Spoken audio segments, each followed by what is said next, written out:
Hello everyone, स्वागत है आप सभी लोगों का मेरे YouTube channel Prafull chemistry classes में, जहां हम लोग सॉल्यूशन चैप्टर पढ़ रहे हैं। और सॉल्यूशन चैप्टर के आपके 9 लेक्चर्स हो चुके हैं। ये आपका 10वां लेक्चर है, 10वां क्लास है। और आप लोग उम्मीद करता हूं कि प्रीवियसली सारे लेक्चर्स को देखे होंगे, क्योंकि अगर आप क्लास मिस करते हैं तो आपको आगे के क्लास में बहुत प्रॉब्लम होगा। इसीलिए क्लासेस मिस ना करें, ठीक है। और जिन लोगों ने अभी तक सब्सक्राइब नहीं किया मेरा चैनल, प्लीज़ सब्सक्राइब कीजिए। और अगर वीडियो अच्छा लगे तो लाइक और कमेंट कीजिएगा, ठीक है। और उसे जितना हो सके ज़्यादा से ज़्यादा दूसरे स्टूडेंट्स को जिन्हें ज़रूरत है इस चीज़ का, उन्हें शेयर भी कीजिएगा, ठीक है। तो आज जो है हम लोग पिछले क्लास में हम लोगों ने हेनरी लॉ पढ़ा था। तो हेनरी लॉ क्या होता है मैंने आपको बता दिया था, हेनरी लॉ को एक्सप्लेन किया था, हेनरी लॉ के एप्लीकेशन पार्ट को भी अच्छे से एक्सप्लेन किया था, ठीक है। आज हेनरी लॉ का न्यूमेरिकल पोर्शन पे हम लोगों को फोकस करना है, हेनरी लॉ का न्यूमेरिकल देखना है। लेकिन उससे पहले जब हम लोग हेनरी लॉ को एक बार फिर से मैं रिवाइज करा देता हूं, और जब हम लोग हेनरी लॉ अप्लाई करेंगे तो न्यूमेरिकल के लिए फॉर्मूला में क्या क्या आपको ध्यान में रखने का जरूरत है वो मैं आपको पहले बता देता हूं, ठीक है। तो आपको याद होगा कि हेनरी लॉ का फॉर्मूला क्या था। हेनरी लॉ था क्या? Pressure is directly proportional to solubility. जितना ज्यादा प्रेशर होगा कोई गैस का लिक्विड में सॉलिबिलिटी उतना ज्यादा होगा अगर आपका टेम्परेचर कांस्टेंट है तो। यही था हेनरी लॉ। टेम्परेचर अगर कांस्टेंट रखा जाए तो कोई गैस का लिक्विड में सॉलिबिलिटी किसके प्रोपोर्शनल होता था? प्रेशर का। Pressure is directly proportional to solubility. उसके बाद मैंने आपको बताया था कि सॉलिबिलिटी को मेजर करने के लिए हम लोग मोल फ्रैक्शन का यूज करते हैं। तो अगर सॉलिबिलिटी ऑफ गैस का बात किया जा रहा है तो उसके जगह पे हम लोग मोल फ्रैक्शन ऑफ गैस लिख रहे हैं, और प्रेशर की जगह हम लोग पार्शियल प्रेशर लिख रहे हैं, ठीक है। लेकिन मैंने आपको पिछले वीडियो में नहीं बताया था, मैं फिर से एक बार बता देता हूं कि कई बार सॉलिबिलिटी को एक्सप्रेस करने के लिए जो हम लोग मोल फ्रैक्शन यूज कर रहे हैं, कई बार ये मोल फ्रैक्शन की जगह मास भी यूज किया जाता है, यानी कि मास ऑफ गैस, है ना। सॉलिबिलिटी की जगह हम लोग क्या यूज कर सकते हैं? मास, ठीक है। वो डिपेंड करता है आपके न्यूमेरिकल पे। तो मैं आपको जब न्यूमेरिकल कराऊंगा तो एनसीईआरटी में एक न्यूमेरिकल है जिसमें सॉलिबिलिटी को मास के रूप में एक्सप्रेस करने के लिए जरूरत पड़ेगा आपको। इसलिए सॉलिबिलिटी की जगह आप मोल फ्रैक्शन भी ले सकते हैं या सिंपली मास ऑफ गैस भी ले सकते हैं, ठीक है। तो partial pressure is directly proportional to X gas. तो पार्शियल प्रेशर यहाँ प्रोपोर्शनलिटी साइन है, इसे हटाने के लिए एक कांस्टेंट देंगे KH, और इस कांस्टेंट को कहा जाता है हेनरीज कांस्टेंट। क्या कहा जाता है? Henrys constant. मैंने आपको बताया था हर गैसेस के लिए, अलग अलग गैसेस के लिए हेनरी कांस्टेंट का वैल्यू अलग अलग होता है, और ये टेम्परेचर पर भी डिपेंड करता है। मैंने आपको सब बताया था, ठीक है। अब देखिए मोल फ्रैक्शन को मैंने थोड़ा एक्सपेंड कर दिया है, क्योंकि आप लोग मोल फ्रैक्शन क्या होता है ये अच्छे तरीके से जानते होंगे। मोल फ्रैक्शन का मतलब होता है number of mole of gas by number of mole of gas plus number of mole of liquid. ये मोल फ्रैक्शन आपने बहुत पहले भी पढ़ा था, XB equal to NB by NA plus NB। यहाँ XB की जगह गैस है ना, क्योंकि सॉल्यूट आपका गैस है और सॉल्वेंट आपका लिक्विड है, इसलिए x gas by x gas के बदले मैंने लिखा n gas by n gas plus n liquid, ठीक है। इसके बाद एक चीज और, ये तो आपका मेन फॉर्मूला हो गया।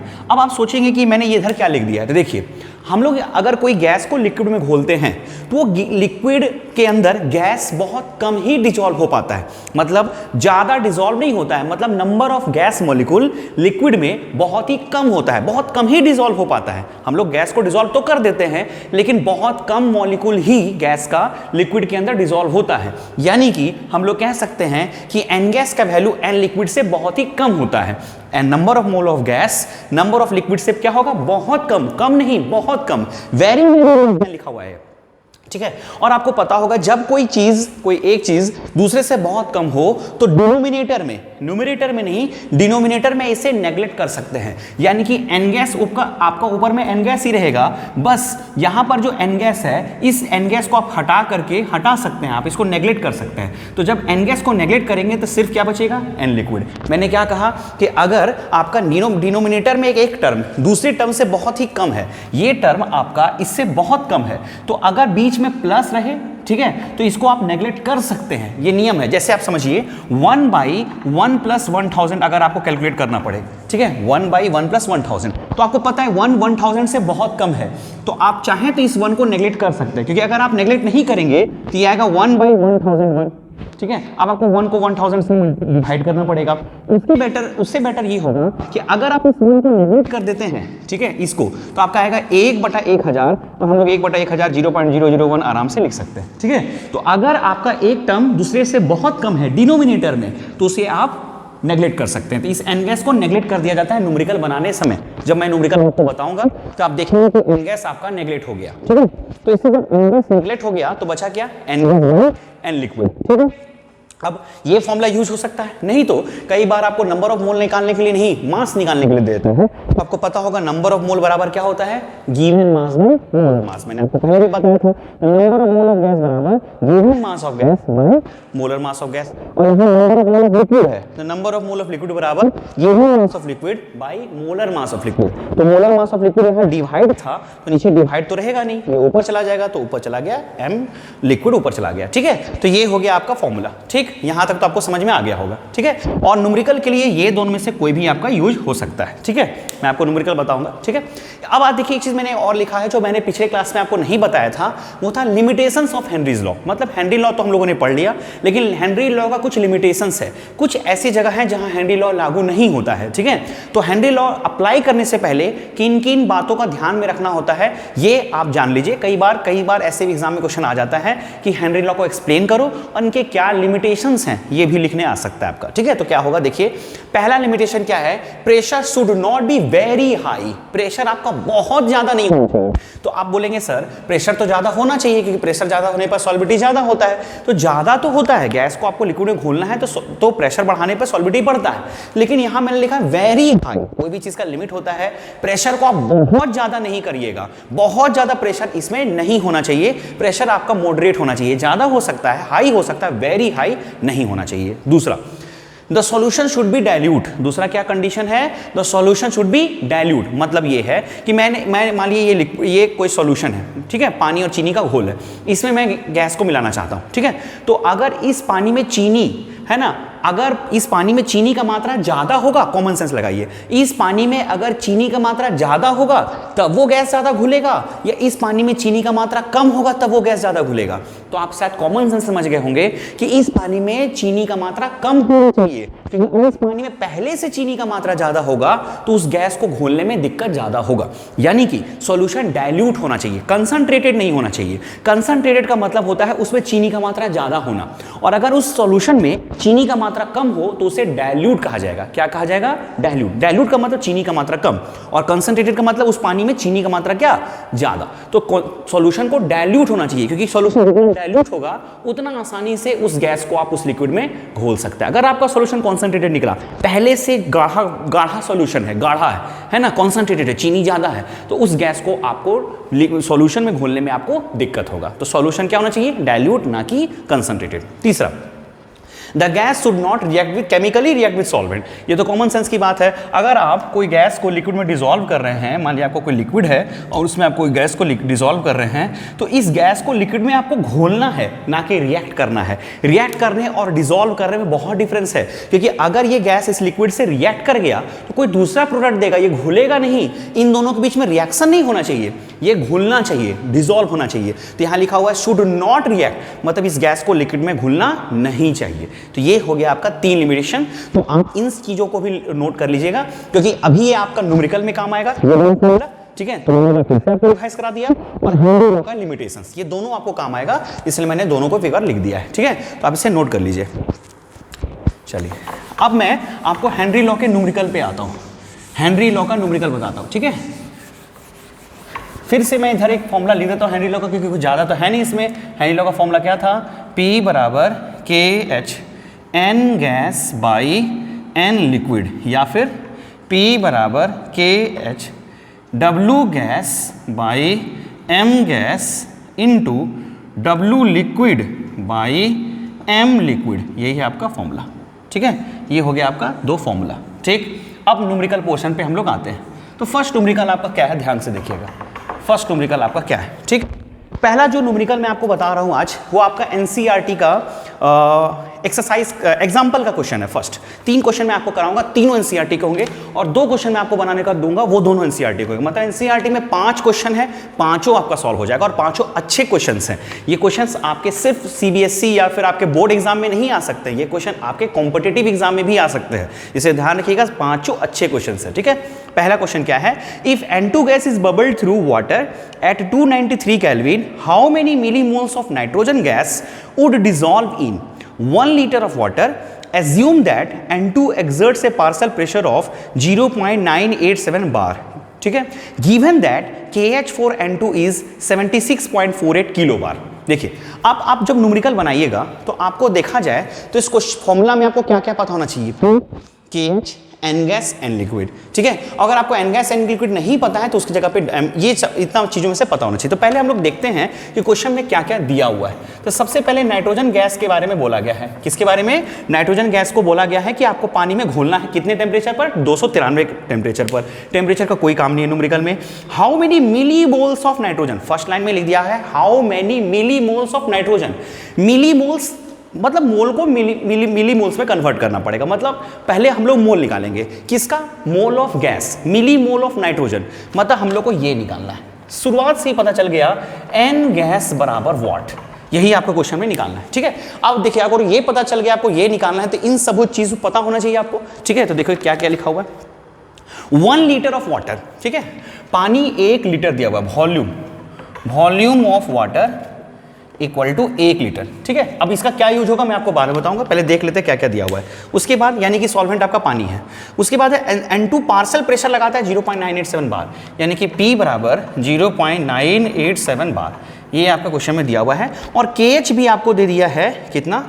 KH आपको दे दिया है 76.48 किलो बार, ठीक है। एक बात जान लीजिए, एक बात मैं आपको पहले नहीं बताया शायद, P और KH का सेम यूनिट होता है, क्योंकि आप देखिए इधर है मोल फ्रैक्शन, मोल फ्रैक्शन के बाद मैंने लिखा है, तो P और KH का सेम यूनिट होता है। जो यूनिट का P का होगा वही किसका होना चाहिए? KH। अगर ये दोनों यूनिट अलग अलग है तो आप न्यूमेरिकल स्टार्ट मत कीजिएगा, क्योंकि यहां से करना चाहिए, ठीक है। दोनों का सेम यूनिट होना चाहिए। तो यहां देखिए क्या है? बार, और यहां है किलो बार। तो पहले किलो को हटाइए, तो कोई भी किलो को हटाते हैं हम लोग 1000 से मल्टीप्लाई कर देते हैं, 10 का पावर 3, तो ये बन जाता है बार, ठीक है।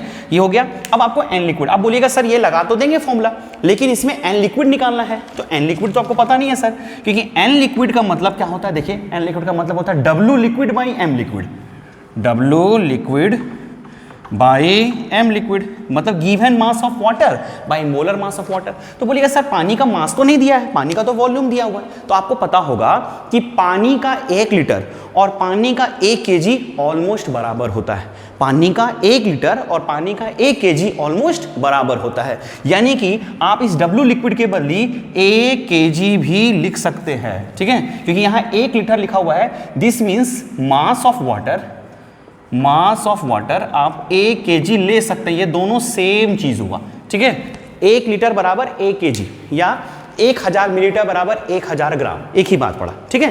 तो आप यहाँ 1 kg लिख दिए। और आपको पता पानी का मोलर मास कितना होता है? तो पानी का मोलर मास आप लोग निकाले होंगे, H2 का कितना होता है? 2 गुना 1 प्लस 16, यानी कि 18। यहाँ पे लिख देंगे 18, लेकिन ये यूनिट होता है ग्राम पर मोल, ठीक है। तो आपको पता है 1 kg यहाँ kg है, यहाँ ग्राम है, तो इसको 1000 ग्राम लिखना पड़ेगा। और ये हो गया आपका 18, ठीक है। 1000/18, 1000/18 को आप डिवाइड कीजिएगा तो 55.55 आएगा। मैंने बहुत बार डिवाइड किया, इससे मुझे याद है, आप लोग करके देख लीजिएगा, 55.55। तो ये हो गया आपका एन लिक्विड। अगर आपको एन लिक्विड निकल गया तो आप यहाँ से आप एन गैस निकाल सकते हैं। कैसे? देखिए यहाँ से निकाल सकते हैं। तो P = KH n gas by n liquid, ठीक है। तो एन गैस बराबर क्या होगा आपका? तो P × n liquid by KH, यही होगा, ठीक है। तो P कितना है आपका? 0.987 इंटू एन लिक्विड कितना आया? 55.55 बाई KH कितना है? 76.48 गुना 10 का पावर 3, ठीक है। आप इसे डिवाइड मल्टीप्लाई कर लीजिएगा, मैं कैलकुलेशन नहीं कर रहा। इसका आंसर आएगा आपका 0.716 गुना 10 का पावर 3 मोल, ये आएगा आपका, ठीक है। आप इसे मल्टीप्लाई करके देख लीजिएगा, आपका इसका आंसर आएगा 0.716 इंटू 10⁻³ मोल्स, ठीक है। 10 का पावर शायद ये -3 होगा, -3, ठीक है, क्योंकि 3 ऊपर जाएगा तो -3 होगा। इन दोनों को मल्टीप्लाई करके आपको इसे डिवाइड करना है, ठीक। 0.716 आएगा। तो ये आपका आ गया, लेकिन ये आएगा आपका गैस, नंबर ऑफ मोल आया, लेकिन आपको निकालना है हाउ मेनी मिली मोल्स। तो इसको मिली में कन्वर्ट करना है। तब बोलेंगे सर मिली को कैसे कन्वर्ट करेंगे? मैं इसे मिटा देता हूँ फॉर्मूला, ठीक है। तो मिली कैसे कन्वर्ट करेंगे? तो देखिए कोई भी चीज़ का मिली, जैसे कोई भी चीज़ का मिली आ जाता है, जैसे मिलीमीटर है ना, मिलीमीटर। तो कोई भी चीज़ का जैसे मिली मोल अगर निकालना है तो मिली मोल को मोल में कन्वर्ट करने के लिए आप 10 का पावर 3 से मल्टीप्लाई करते हैं, 10 का पावर -3, सॉरी। 1 मिलीमीटर, अगर आपको पता होगा 1 मिलीमीटर बराबर होता है 10 का पावर -3 मीटर, ये आपको पता होगा, अगर पता नहीं है तो याद रखिएगा। 1 मिलीमीटर बराबर 10 का पावर -3 मीटर, तो 1 मिलीमीटर बराबर 10 का पावर -3 मोल। अब आपको यहाँ पे मिलीमोल के मोल नहीं बदलना है, मोल के मिलीमोल में बदलना है। तो जब मोल को बदलना चाहेंगे तो ये -3 इधर जाएगा, तो ये -3 इधर जाएगा, तो 10 का पावर 3 हो जाएगा। 10 का पावर 3 मिलीमोल बराबर 1 मोल, ये हुआ कि नहीं? ठीक है। अब आप क्या कीजिए, यहाँ आपको मोल को मिलीमोल में बदलना है तो कितना से गुना करना पड़ेगा? अगर आपको मोल को मिलीमोल से बदलना है तो 10 का पावर 3 से गुना करना पड़ेगा। तो इससे आप 10 का पावर 3 से मल्टीप्लाई कर दीजिए, क्या हो जाएगा? 0.716 गुने 10 का पावर -3 गुने 10 का पावर 3, तो ये क्या बन जाएगा आपका? मिलीमोल, और ये दोनों कट जाएगा आपका, तो आंसर आएगा 0.716 मिलीमोल आंसर। ठीक है, ये हो गया आपका आंसर। ये आपका फर्स्ट क्वेश्चन है, देख लिए होंगे। क्वेश्चन कुछ भी नहीं था, बस इसमें एक चीज ध्यान में रखना है आपको कि वॉल्यूम ऑफ वाटर 1 लीटर है, तो उससे आप मास ऑफ वाटर 1 kg लिख सकते हैं। 1 लीटर बराबर 1 kg लिख सकते हैं पानी के लिए, ठीक है, ये आप लिख सकते हैं। ठीक, अगर आपका यहाँ पे 500 मिलीलीटर था, 1 लीटर की जगह लिखा था 500 मिलीलीटर, तो आप क्या लिखते? 500 मिलीलीटर बराबर हो जाता आपका 500 ग्राम। ठीक है, मतलब लीटर केजी के इक्वल और मिलीलीटर ग्राम के इक्वल, इसको ध्यान रखिएगा। ठीक है, ये आपका फर्स्ट क्वेश्चन, चलिए इसको नोट कर लीजिएगा। अब लोग आते हैं सेकंड क्वेश्चन पर। सेकंड क्वेश्चन क्या है देखिए, वो भी आपका एनसीईआरटी का है। सेकंड क्वेश्चन आपके एनसीईआरटी का इन टेक्स्ट का क्वेश्चन है, इन टेक्स्ट क्वेश्चंस में से एक। ठीक है, चलिए। Henry's law constant for CO2 in water, इस बार CO2 को पानी में घोलना है, उसका हेनरी लॉ कांस्टेंट दे दिया है। Henry law constant, second question, Henry law constant KH को बोलते हैं। KH कितना दिया हुआ है? 1.67 इंटू 10⁸ पास्कल। ध्यान रखिएगा, KH का यूनिट क्या दिया हुआ है? पास्कल। एट 298 केल्विन, टेम्परेचर तो ऐसे भी कांस्टेंट रहता है। Calculate the quantity of CO2, अब यहाँ आपको निकालना है क्वांटिटी। अब आप बोलेंगे सर क्वांटिटी का मतलब, तो क्वांटिटी का मतलब आपको मास निकालना है। ऐसे तो क्वांटिटी का मतलब मोल कंसंट्रेशन भी होता है, लेकिन आपको यहाँ पे मास निकालना है। क्वांटिटी को हम लोग मास में ही यहाँ मेजर करेंगे, क्योंकि आप लोग देखो, आप लोगों ने जस्ट देखा था फॉर्मूला, उसमें आपका W भी आया था। एक फॉर्मूला आपके पास ये था, आपको याद होगा ये वाला formula, P = KH W gas by M gas into W liquid by M liquid. तो आपको ये निकालना है, ये मास ऑफ गैस। ठीक है, उसके बाद calculate the quantity of CO2 in 500 millilitre of soda water. इस बार आपका 500 मिलीलीटर दिया हुआ है। देखिए फिर से आपको फिर से ग्राम में नहीं दिया, मिलीलीटर दिया हुआ है, यानी कि आपको दिया हुआ है volume of water. Volume of water दिया हुआ है 500 मिलीलीटर। अब आप बताइए 500 मिलीलीटर कितना के बराबर होगा? इसको आप क्या लिख सकते हैं? मास ऑफ वाटर लिख सकते हैं। कितना ग्राम? 500 ग्राम। 1 लीटर मिलीलीटर के बराबर होगा। 1 लीटर आपका 1 kg के बराबर होगा, और मिलीलीटर आपका ग्राम के बराबर होगा। ठीक है, सीधा जान लीजिए, लीटर kg के इक्वल और मिलीलीटर आपका ग्राम के इक्वल। ठीक है, पानी के लिए। चलिए हो गया, चलिए उतना हो गया। 500 metre when packed under 2.5 ATM pressure. Pressure आपका दिया हुआ है 2.5 ATM। आप बोलिएगा सर यही क्वेश्चन तो लगभग है, ठीक है, लेकिन एक बात मैंने आपको बोला था, याद कीजिए कि P और KH का यूनिट सेम होना चाहिए। यहाँ प्रेशर दिया है आपका पास्कल में और यहाँ प्रेशर दिया है आपको ATM में। अगर आप सीधा न्यूमेरिकल बनाना शुरू कर देंगे तो कंफर्म ये न्यूमेरिकल आपका गलत हो जाएगा। ठीक है, और चाहता भी है क्वेश्चन सेट करने वाला कि आप लोग गलत कर दें यूनिट में। ठीक है, और ऐसे क्वेश्चन आपके JEE मेंस में बहुत पूछे जाते हैं, जहां आपको एक ही क्वेश्चन में बहुत कुछ पूछने का कोशिश करता है। वो ये भी चेक करेगा कि आपको यूनिट कन्वर्ट करने आता है या नहीं। इसलिए ध्यान रखिएगा, यहाँ पास्कल है, ATM है, किसी एक को बदलना पड़ेगा। आइदर आप पास्कल को ATM में बदलिए या ATM को पास्कल में बदलिए। तो आप बोलेंगे सर इनका क्या मत कैसे बदलेंगे? तो देखिए मैं एक रिलेशन बता देता हूँ। एक ATM बराबर आपका होता है 1.103 बार। ऐसे ये चीज़ आपको 11 क्लास में पढ़ाया जाता है। ठीक है, मैं आपको बता देता हूँ, आप लोग नोट कर लीजिएगा। कई बार ये यूज हो जाता है कि प्रेशर का बहुत सारे यूनिट होता है। प्रेशर का यूनिट आपका ATM होता है, बार होता है, पास्कल होता है, mmHg होता है, मिलीमीटर मरकरी, और बहुत सारे यूनिट होते हैं। तो इनके बीच में रिलेशन आपको जानना बहुत जरूरी है, और को इस चैप्टर में आपको और आगे ये काम भी आएगा, इसलिए इसको ध्यान रखिएगा। एक ATM बराबर कितना बार? 1.013 बार, या फिर 1.013 इंटू 10⁵ पास्कल। एक ATM बराबर इतना बार या एक ATM बराबर इतना पास्कल, मतलब एक ATM का वैल्यू मैं लिख रहा हूँ। और एक और यूनिट होता है 760 millimetre mercury, 760 mmHg, millimetre mercury, ये भी प्रेशर का यूनिट है। तो प्रेशर का मैंने आप देखिए आपको 4 यूनिट बताया, ATM, बार, पास्कल, मिलीमीटर, मरकरी। और इन चारों में रिलेशन भी आपको समझ में आ गया होगा। एटीएम को आपको बार में बदलने आ गया, इस एटीएम को पास्कल में बदलने आ गया, इस एटीएम को एमएमएचजी में बदलने आ गया। तो जब एटीएम को बदल दिए तो एटीएम को भी आपस में बदल सकते हैं, ठीक है।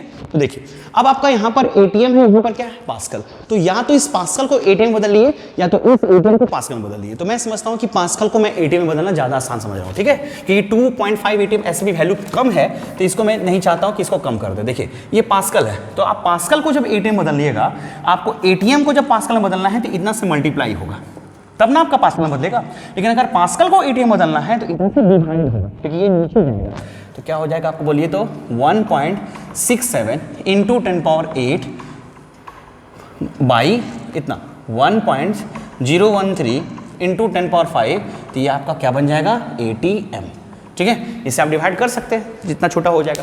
तो ये हो गया आपका सारा चीज़। अब देखिए आप फॉर्मूला को रखिएगा, ठीक है। तो आपका यही एक, ये आपका दोनों सेम चीज़ हुआ, ये क्वेश्चन में एक ही चीज़ था दोनों में, ठीक है। अब देखिए आप यूज़ कर सकते हैं P = KH W gas by M gas into M liquid by W liquid, ठीक है। तो P कितना है आपका, अच्छा आपको निकालना ये है, ठीक है। अच्छा बोलेंगे सर आपको ये सब कुछ नहीं निकाले, तो देखिए M गैस, अच्छा यहाँ पे कौन सा गैस का बात किया है, कार्बन डाइऑक्साइड। तो आपको कार्बन डाइऑक्साइड का मोलर मास निकालना पड़ेगा, ठीक है। तो कार्बन का एटॉमिक मास कितना होता है, 12 प्लस 2 गुना ऑक्सीजन का एटॉमिक मास कितना, 16। तो 12 प्लस 32 यानी कि 44। तो आपको M गैस पता चल गया, यही है M गैस आपका 44, ठीक है। ये आपको पता चल गया, ठीक। M लिक्विड, W लिक्विड तो आपको पता है, मास ऑफ लिक्विड यही है 500 ग्राम आपका। और M लिक्विड क्या होगा, मोलर मास ऑफ लिक्विड, ठीक है। मैं इधर ही लिख देता हूँ, M लिक्विड में यहाँ लिख दिया, ठीक है।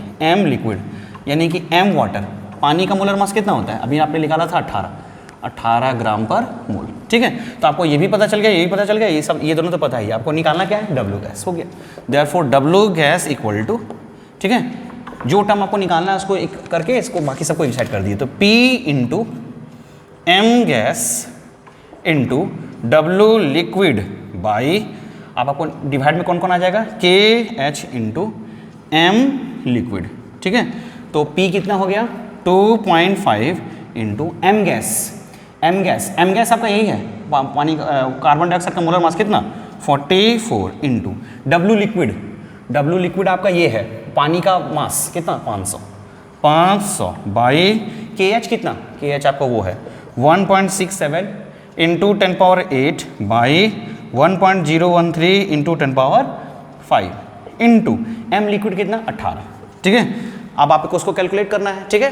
तो इसको तो आप लिख लिए होंगे, मैं इसे मिटा देता हूँ। देखिए इसे आप कैलकुलेट जब कीजिएगा तो ये वाला पार्ट आपको ऊपर आ जाएगा, यानी कि 2.5 इंटू ये ऊपर चल जाएगा 1.013 इंटू 10⁵, ये ऊपर चल गया, into 44 into 500 by 1.67 into 10⁸ into 18, ठीक है। अब आप इसे मल्टीप्लाई डिवाइड कर लीजिएगा, मैं डायरेक्ट आंसर लिख देता हूं इसका। इसका आंसर आपका आएगा 1.857 ग्राम। कितना आएगा, 1.857 ग्राम। कैलकुलेशन आप चेक कर लीजिएगा, और अगर कहीं छोटी मोटी गलतियां होती है तो उसे आप देख लीजिएगा, ठीक है। लेकिन मैंने आपको मेथड बता दिया, आपको यही करना है, ठीक है। तो इसमें आपने एक बहुत इंपॉर्टेंट चीज समझा। देखिए ये क्वेश्चन में क्या अलग था, तो ये क्वेश्चन में अलग था कि आपका P और KH का सेम यूनिट नहीं था, तो इसे सेम यूनिट में मैंने कन्वर्ट किया, उसके बाद अप्लाई किया। तो इसमें ये क्वेश्चन था। देखिए क्वेश्चन उतना आसान नहीं है, आपको क्वेश्चन को बनाना पड़ेगा, ठीक है। कैलकुलेशन भी लंबा है इसका, इसलिए आप प्लीज इसे अच्छे से सॉल्व कीजिएगा, ठीक है। ये दोनों एनसीईआरटी का सबसे बढ़िया क्वेश्चन हेनरी लॉ का है, ठीक है। चलिए अब आपका थर्ड क्वेश्चन पे हम लोग आते हैं, ठीक। थर्ड क्वेश्चन क्या है, देखिए थर्ड क्वेश्चन एनसीईआरटी के एक्सरसाइज का है। थर्ड क्वेश्चन आपके एनसीईआरटी के एक्सरसाइज का है। थर्ड क्वेश्चन मैं पढ़ देता हूं क्या है। The partial pressure over saturated solution containing 6.56 into 10⁻² gram of ethane is 1 bar. If the solution contain 5 into 10⁻² gram of ethane, what shall be the partial pressure of gas? ठीक है, अब आप देखिए ये क्वेश्चन देख के आपको लगेगा कि सर इसमें मास दे दिया है। देखिए मैंने आपको एक चीज बताया था क्या, कि P प्रोपोर्शनल टू सॉल्बिलिटी होता है। सबसे शुरुआत में मैंने आपको बताया था, आज के इस वीडियो के स्टार्टिंग में मैंने आपको लिखा कि कई बार P प्रोपोर्शनल टू आपको M भी लिख सकते हैं आप, ठीक है। और इसके बदले लिख सकते हैं P = KH × M, ठीक है। मतलब कई बार आपको सॉल्विटी को मोल फ्रैक्शन में नहीं मास के रूप में एक्सप्रेस करना पड़ता है, मोल फ्रैक्शन के रूप में नहीं, किसके रूप में, मास। आप मास भी लिख सकते हैं इस जगह पे, और इसी का काम इस क्वेश्चन में लगेगा, ठीक है। एनसीईआरटी के एक्सरसाइज का क्वेश्चन है, ठीक है। तो देखिए क्वेश्चन क्या है, पार्शियल प्रेशर आपको दिया हुआ है, पहला वाला 6.56 इंटू 10⁻² ग्राम, ठीक है। उस समय सॉरी पार्शियल प्रेशर नहीं, उस ये मास है आपका, मास इतना था, तो उस समय आपका पार्शियल प्रेशर था 1 बार।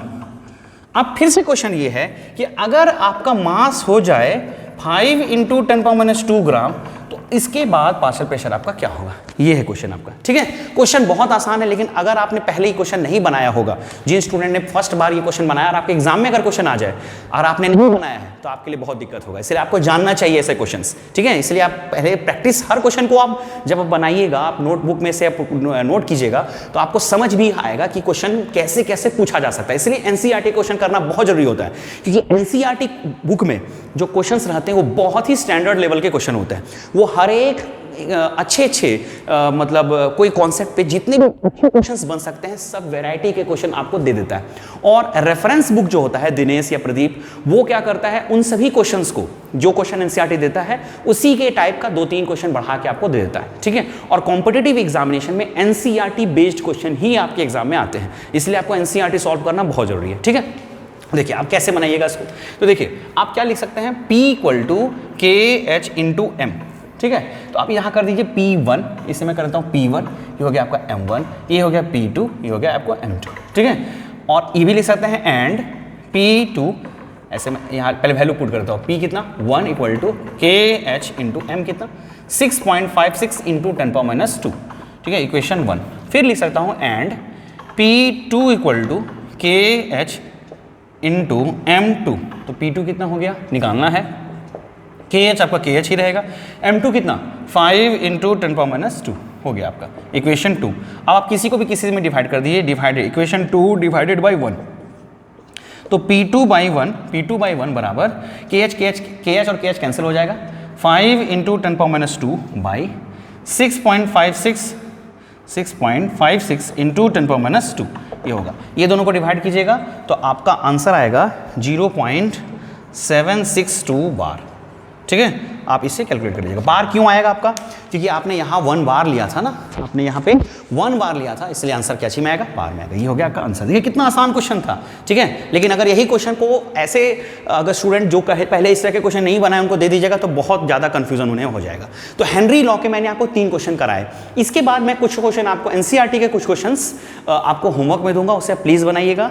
और यही लेवल के क्वेश्चन होंगे, इसी टाइप के क्वेश्चन होंगे, बनाइएगा जरूर, आपका हेनरी लॉ भी खत्म हो जाएगा, ठीक है। तो यहाँ तक हम लोगों ने देखा हेनरी लॉ। नेक्स्ट लेक्चर में हम लोग पढ़ेंगे वेपर प्रेशर। नोट्स बनाते रहिएगा और क्वेश्चन को प्रैक्टिस करते रहिएगा, ठीक है। Thank you.